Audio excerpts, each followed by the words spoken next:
Hi everyone, welcome back to my channel. I wanted to do a little bit of a different video. So we had new releases this week, and that usually means that most of the week and the weekend prior to new releases, I am designing. Most of our designs are from scratch, so this is pretty much what this video is all about. So I start off with a blank canvas in which I do all of my sketches in like a red pencil. And here you can see that I already have this book drawn out. So there are a few things that I have drawn out in another Procreate file, and then I just copy and paste it. That way I can just draw on top of it, and it just saves me a little bit of time when it comes to drawing books and book stacks. So I don't know if you've noticed, we have a few different variations of book stacks, and so I just kind of interchange which ones I use for what collection. And sometimes we come out with new ones, like this collection had a really tall bookshelf with a bunch of different romance tropes. But most of everything I do end up drawing from scratch, especially when it comes to beans. I swear I could draw a bean with my eyes closed. And yeah, if you guys have any questions about the actual drawing process, what brushes I used, let me know. For the most part, I do use the brushes that come with Procreate. So everything that I drew here ended up being with the script brush, which comes with Procreate. And then I color everything in with the, what is it called? I think it's just the hard airbrush or hard something brush, but it's under, I think, airbrushes. So most of the time, it's just things that come with the app. I do have some special brushes that I've purchased. I want to say they're from Lux and Trip Shop, and I'll link her shop because I think she has the most amazing art and just gorgeous brushes, and she makes the most amazing patterns. So I have purchased some brushes from her that look, I don't know, they just look like you're actually painting or watercoloring or something. But anyway, this is my usual process for creating new releases. Just one big file with a bunch of different doodles that I then end up transferring to my computer.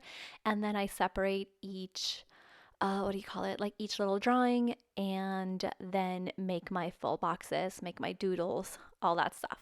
But yeah, here you can see how I just have that just generic book stack that I copied and pasted from a different file, and then I draw on top of it. So all the red doodles are just things that I wanted to make specific to this romance reader book stack. And then I've been so excited to do this collection. I swear, like I think I've been putting it off because of how excited I was for it.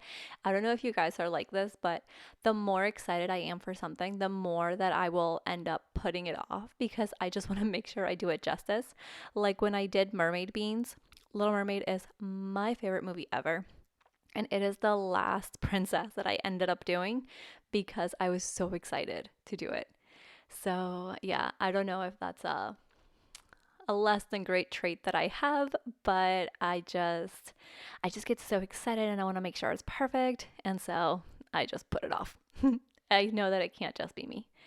And so here I added a bunch of little decorations and like little hearts and stars and marks to this collection. I just think it made it look extra decorative. I really like it. I don't think I've done that since the thriller book stack and the bee book stack, the Rather Be Reading, which were two of the very first ones I ever did. Here I changed this one up a little bit.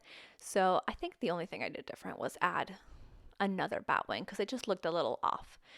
But I knew that I wanted to do a dagger, which I had sketched out over there. And there was no way that I was going to make it symmetrical, just drawing it kind of lopsided there. So I made a new layer and copy and pasted like the right side to the left side and then flipped it over. That way it looks a little better. And then I can just move it over there and it looks like it belongs. But yeah, one of the things that I would suggest the most when it comes to drawing on Procreate is doing everything on different layers because I am constantly deleting things in layers that I have below other layers.